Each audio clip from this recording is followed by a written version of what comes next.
Consumer Reports has Tesla on top, Elon drops some new CyberTruck details, and Giga Buffalo looks to be meeting a workforce target. This is Tesla Tidbits episode number 577 for February 24th, 2020. This show is sponsored by my supporter Richard. If you're in the market for a new Tesla, please consider using his referral code. Ask your salesperson to use code Richard174 or go direct to the web link ts.la/Richard174 and pick up a 1,000 mile supercharging credit for your new vehicle. We start the week with Consumer Reports publishing an article that glowingly says Tesla is mowing down the competition in the EV sector. Despite newcomers entering the EV market, there still just isn't anyone doing it like Tesla does it. Jake Fisher is the senior director of automotive testing for the publication, and he was very specific in his praise. Quote, "They are absolutely the leader. Through the years, they've made multiple changes to their motors and batteries and other things under the skin of their vehicles. This is a continual thing that they do." End quote. In a direct example cited by the article, a long-range Model X was pitted up against everybody, but I had to edit this because they cited long-range Model X, and now long-range Plus is it. So the long-range Plus Model X is rated at 351 miles of range, while Audi's SUV EV entry manages a measly 204 miles of range on a battery pack that's only 5 kilowatt hours smaller than the Model X. The Porsche Taycan has been the biggest punching bag lately, netting only 201 miles of range with a 93 kilowatt hour battery pack. That doesn't even approach the range of Tesla's larger, less efficient SUV, let alone either its full-size sedan in the long-range Plus Model S that's knocking down 390 miles of range on one charge, or even its far cheaper long-range Model 3 with a reported 75 kilowatt hour battery that gets 322 miles on one charge. While the competition makes excuses, Tesla continues to dominate the range conversation. The Jaguar rep in the article cited that they actually usually do better than the range rating given to them by the EPA, and that their vehicle is, quote, more than enough range to satisfy the daily commuting needs of most American drivers without having to stop and charge, end quote. Audi's rep said that they decided it was more important to increase battery life and consistent performance.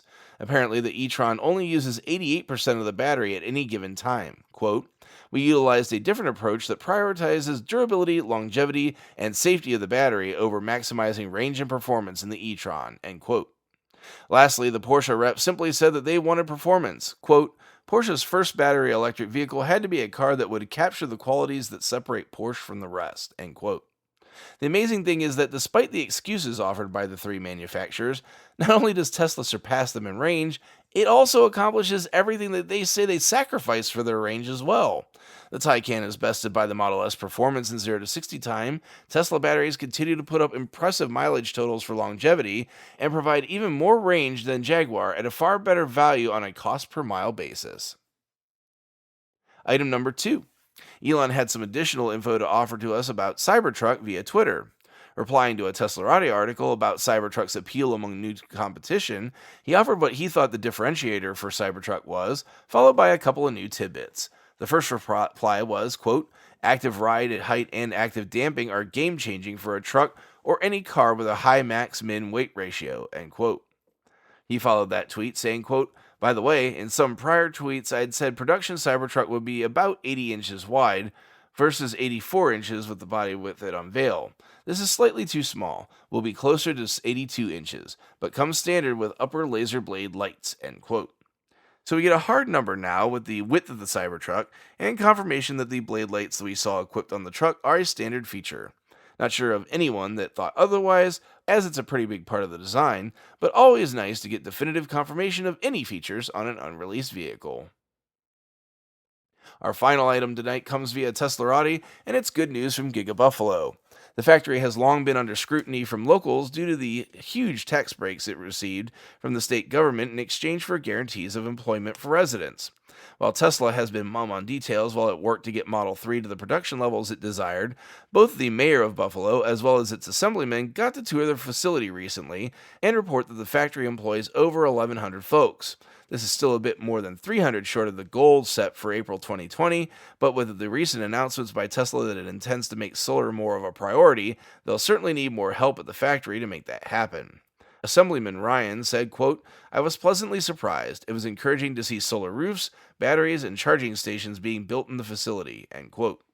Mayor Brown was more outspoken in his confidence, saying, quote, "I was impressed. A lot of people working. My confidence is certainly much higher after taking the tour. It certainly gives me a great sense of confidence they will meet the goals," end quote. 300 plus hires in 2 months is nothing to sneeze at, so we'll keep an eye out to see if Tesla sees any impact if they don't make the goal. That'll do it for today's show. Thanks to all my patrons supporting the show at patreon.com/Tesla Tidbits. And as always, a special shout out to all the super patrons supporting the show at the $10 plus level.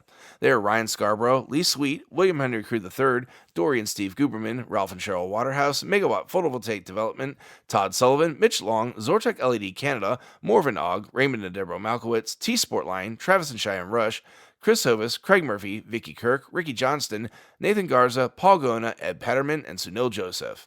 If you have feedback for me, the best way to be heard is to tweet at Tesla Tidbits and use the hashtag AskTeslaTidbits if you'd like your question to be considered for the show. Until next time, keep it charged and hit the road.